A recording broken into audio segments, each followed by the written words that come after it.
तुम्हारी बेटी अगर अल्लाह के सामने झुकने की आदि बन जाएगी तो तुम्हारी ही बेटी की नस्ल से किसी दिन सलाहुद्दीन अय्यूबी जैसा बेटा पैदा होगा। कोई टीपू सुल्तान बन के निकलेगा, कोई मोहम्मद बिन कासिम बनेगा, कोई अर्तुगरुल गाजी बनेगा, कोई उस्मान गाजी बनेगा, कोई उस जमाने में जब रसूलुल्लाह के नामूस पर पहरा देने की नौबत आएगी तो कोई वीर चेयर पर बैठकर जमाने के सामने कहेगा कि मोहम्मद से वफा तूने तो हम तेरे, ये जहां चीज है क्या लाहो कलम तेरे।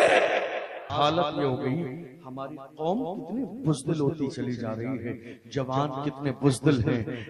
नमाज की बात आए कोई बोलने वाला नहीं, मस्जिद की बात आए कोई बोलने वाला नहीं, हुजूर की नामूस की बात आए कोई बोलने वाला नहीं। सबको परवाह नहीं है मेरा नाम आ जाएगा। आप जानते हो माएँ जब बेअमल होती है तो औलाद इसी अंदाज में पैदा होती है, वरना माएँ जब किरदार वाली थी तो बेटे से मुजाहिदाना किरदार के पैदा होते थे। जिंदा मिसाल ऐसा नहीं है कि खत्म हो गई, हमारे मुल्क में जिंदा मिसाल बाकी है। ये और बात है कि कौम मुस्लिम की नजर कमजोर पड़ गई। मेरी कौम को आज तक ये समझ में नहीं आया अपना कौन है बेगाना कौन है, वरना सच्ची बात ये है जब भी हमारे हुकूक की बात आई है हम ये देख रहे हैं, बात नमाज की हो बोलने वाला एक ही है, बात रोजे की हो बोलने वाला एक ही है, बात मस्जिद की हो बोलने वाला एक ही है, बात नामूस रिसालत की हो बोलने वाला एक ही है, बात सलमान अजहरी की हो बोलने वाला एक ही है, बात सीएनआरसी की हो बोलने वाला एक ही है, बात वक्त बिल की हो पार्लियामेंट में बिल फाड़ देने वाला एक ही है, जिसके सर पर नक्शे नाले मुस्तफा की टोपी मौजूद है। हम समझ गए जो मुस्तफा का वफादार होता है वो उम्मत का गद्दार कभी नहीं हो सकता। अफसोस कि हमें आज तक ये समझ में नहीं आया अपना कौन है बेगाना कौन है। हमारे जहन के अंदर गुलामी दाखिल कर दी गई, हमारे जहन में गुलामी डाल दी गई और हमें ये एहसास दिलाया गया नहीं तुम क्या कर लोगे, तुम 4 आदमी क्या कर लोगे, तुम 5 आदमी क्या कर लोगे। यही सोच हमारे जहन में बिठाकर 2026 तक हम गुलामी की जिंदगी गुजार रहे हैं। नहीं मेरे अजीज, फैसला मत करो, काम करो। हमारी कौम आज फैसला कर रही है, काम नहीं कर रही है। हमारे लोग चाय के होटल पे बैठ के नतीजा बता रहे हैं, नतीजा ये होगा। मैं कहता हूँ कितना नादान इंसान है, नतीजा ये बता रहा है। रब की रहमत पर यकीन नहीं है, खुदा की रहमत कह रही है कदम बढ़ाना तेरा काम है, कामयाबी देना मेरी रहमत का काम है। मैं अकेला ही चला था जानिबे मंजिल, मगर लोग मिलते गए और कारवां बनता गया। तुमने क्या सोचा है आज दुनिया दबाने पे लगी है तो इस्लाम मिट जाएगा? इस्लाम मिटने वाली चीज नहीं है। ये नारा मक्के में अबू जहल ने भी लगाया था, मगर वही मोहम्मद अरबी के गुलाम कहते थे फानूस बन के जिसकी हिफाजत हवा करे वो शम्म क्या बुझे जिस रोशन खुदा करे। हमें सोच बदलने की जरूरत है। जब माएं किरदार वाली होती है तो बेटे सलाहुद्दीन अय्यूबी जैसे शेर पैदा होते हैं। जब माएं किरदार वाली होती हैं तो बेटे टीपू सुल्तान जैसे बहादुर पैदा होते हैं। जब माएं किरदार वाली होती हैं तो बेटे अब्दुल हमीद जैसे पैदा होते हैं। जब माएं किरदार वाली होती हैं तो बेटे अर्तुगरुल गाजी और उस्मान गाजी जैसे पैदा होते हैं।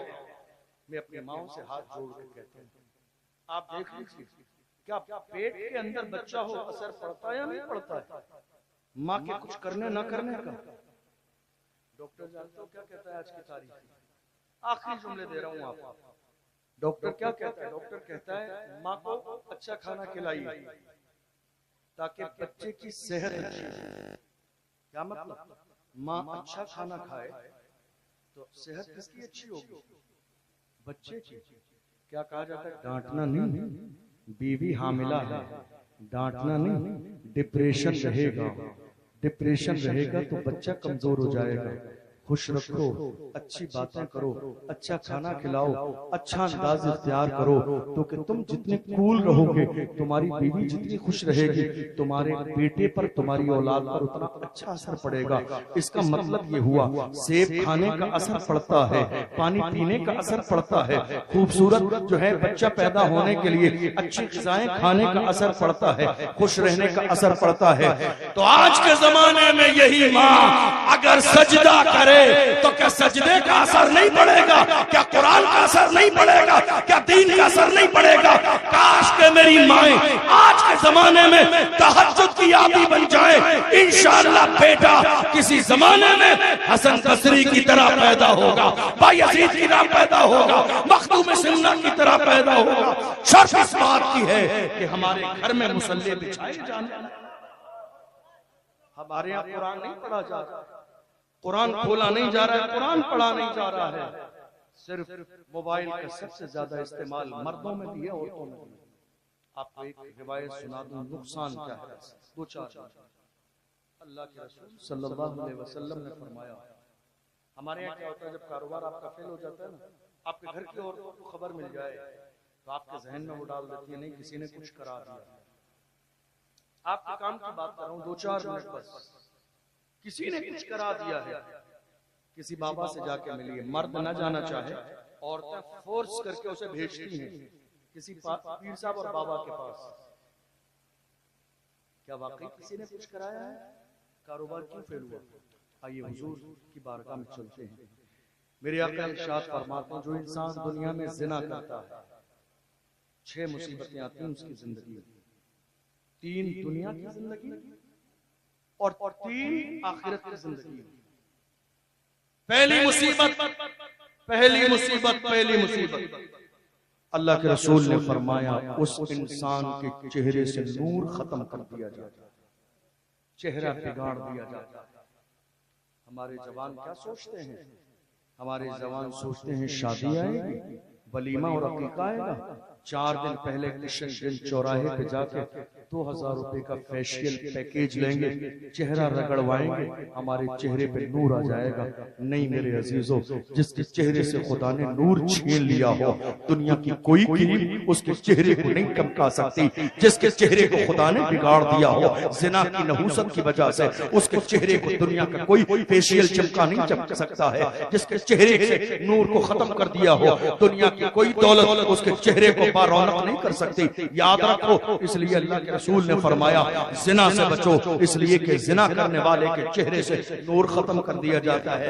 आज देखो तो सही, हमारे 18 साल के जवान लड़कों के चेहरों पे लानत बरस रही है। 20 साल के लड़कों के चेहरे देख लो, आंखों में गड्ढे पड़ गए। 22 साल के जवानों की कंडीशन देख लो, जमीन पे चलने के काबिल नहीं है। वजह क्या है? इन्होंने दिन के उजालों में भी गुनाह किया है, रात के अंधेरों में भी गुनाह किया है। ये इतने बड़े इनके पास फोन है, खाने को नहीं है फोन है, रात के 4-4 बजे तक फोन चला रहे हैं। इंटरनेट ने इनकी जवानी को तबाह बर्बाद कर दिया। नहीं मेरे अजीज, ये जवानी इसलिए नहीं है कि तुम इंटरनेट में गुनाह करके जवानी को जाया कर दो। याद रखना, दुनिया की कोई भी क्रीम लगा लो, मैं किसकी बात कर रहा हूँ, ये जुमले किसके हैं? उस रसूल के जुमले हैं जिसके लिए बरेली के इमाम कहते हैं, वो ज़बान जिसको सब कुन की कुंजी कहे, उसकी नाफिज हुकूमत पे लाखों सलाम। अल्लाहु अकबर, उस रसूल की ज़बान है। मेरे आका इरशाद फरमाते हैं, जिसके चेहरे से अल्लाह नूर खत्म कर दे, दुनिया की कोई फेशियल और क्रीम उसके चेहरे को रोशन नहीं कर सकता है, उसके चेहरे को मुनव्वर नहीं कर सकता है।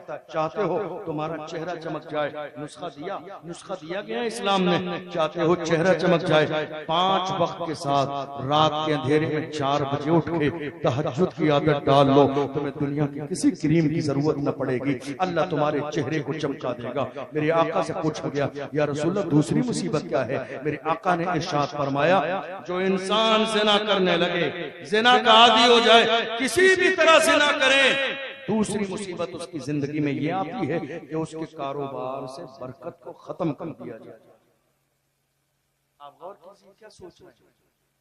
पीर साहब ने जहन में क्या डाला? पीर साहब ने क्या डाला? पीर साहब ने जहन में ये डाला नहीं, नजर है। पीर साहब ने जहन में क्या डाला?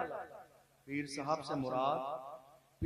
से मुराद सच्चे पीर नहीं है, अच्छे पीर नहीं है, नमाजी पीर नहीं है, हुजूर के गुलाम पीर नहीं है, मैं 2 नंबर के पीरों की बात कर रहा हूँ, जो लोगों का नाता अल्लाह से तोड़ के अपनी तरफ जोड़ते हैं, वरना वो अल्लाह वाला होता ही नहीं है। जो रिश्ता अल्लाह से तोड़ के अपने साथ जोड़ दे, हमने अल्लाह वाले देखे हैं।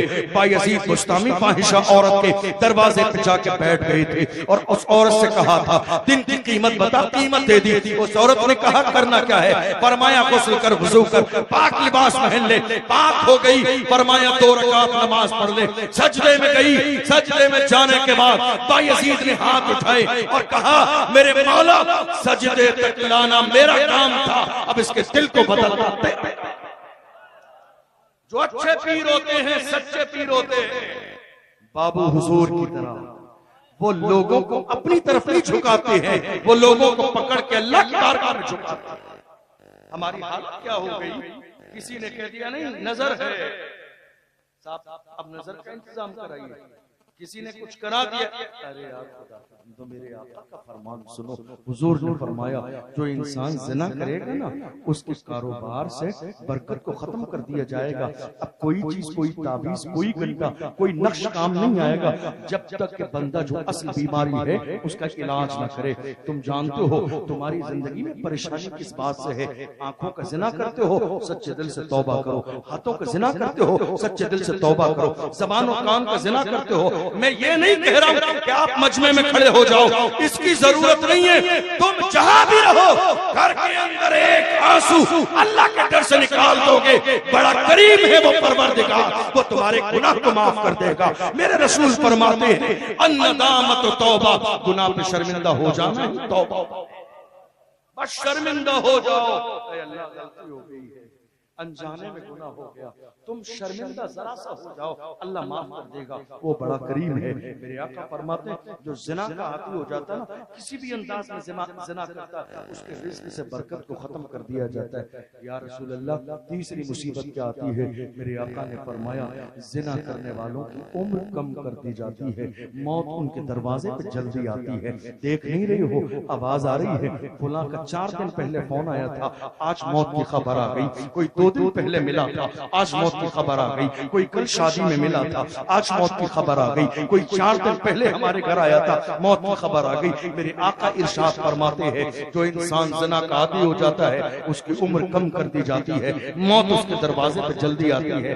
इसलिए सच्चे दिल से तौबा करो। ये दुनिया की मुसीबतें, हुजूर ने फरमाया मरने के बाद का हाल तो ये होगा कि अल्लाह ऐसे बंदे से नाराज होगा। मेरे आका इरशाद फरमाते हैं 5वीं मुसीबत की होगी कि अल्लाह ऐसे बंदे से सख्त हिसाब लेगा। 6ठी मुसीबत ये होगी कि परवरदिगार आलम ऐसे बंदे को उठा के जहन्नम में